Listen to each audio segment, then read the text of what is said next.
New Economic Policy (NEP) and Planning in India. The new economic policy envisages rapid industrialization with modernization for attaining faster growth of GDP. The condition which the NEP introduced for this kind of industrialization and growth are as follows: one, substitution of market and of private enterprises for planning and public sector leadership in industry. Two, orientation towards export production in place of import substitution. Three, removing the capital goods bias in resource allocation and letting the market do the allocation.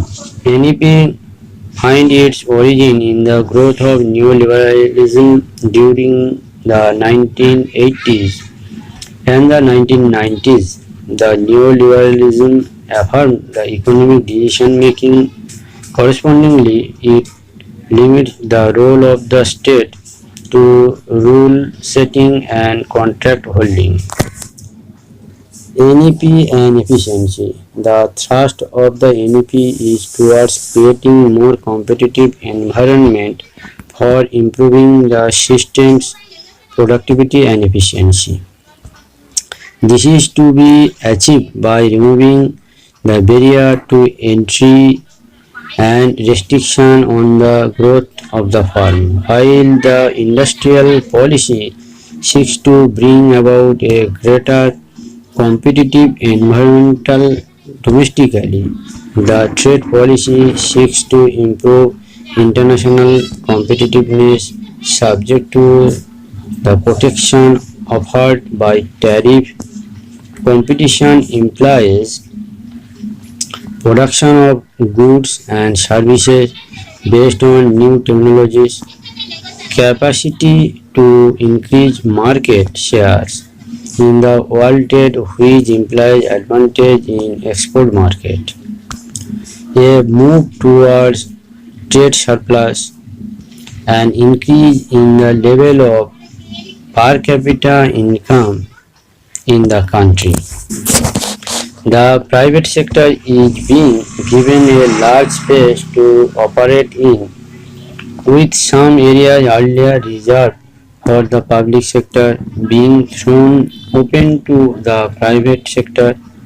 In this area, the public sector will have to compete with the private sector, even though the public sector may continue to play the dominant role.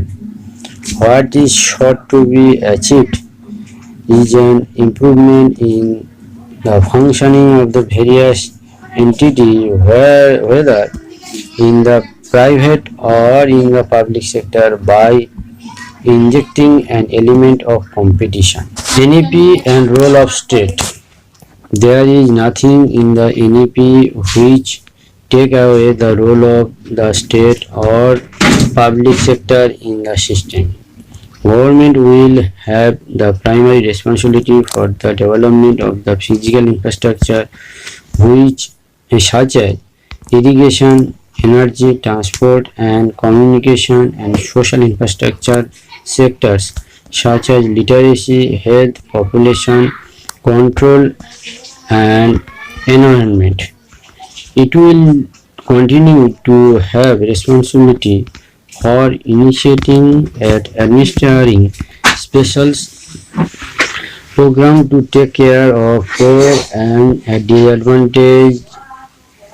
For growth by itself will not take care of problem of this growth. Public sector investment has, however, to become more focused and its role clearly defined. The recent plans have clearly identified the principles governing public sector investment. These are: 1. Public sector should make investment only in those areas where investment is infrastructural in nature and where private sector participants are not likely to come forth. to an adequate extent within a reasonable time perspective. 2. The principle of the market economy should be accepted as the main operative principle by all public sector enterprises unless the commodities and services produced and distributed are specifically for protecting the poorest in the society. NEP and indicative planning. Planning in India has to take into account the changing role of government and market and bring about a blend that ensures better growth through greater efficiency. The role of economic planning should be to provide a long-term perspective of the economy, identify thrust area of development where the country has strength or where it needs to build up strength, evolve appropriate policy measures to achieve the desired goals in a more deregulated environment. Policy formulation and coordination will assume greater importance to ensure that all market functions efficiently. To plan the public action in area where externalities create natural monopolies and where cost of public action are less than cost of regulation. To lobby for the poor in economic policy making, a plan program for income transfer that are non-regressive, non-subvertible and self-liquidating and monitor them to ensure that they fulfill social objectives. B. Plan program that result in better distribution of assets including environmental funds, and C.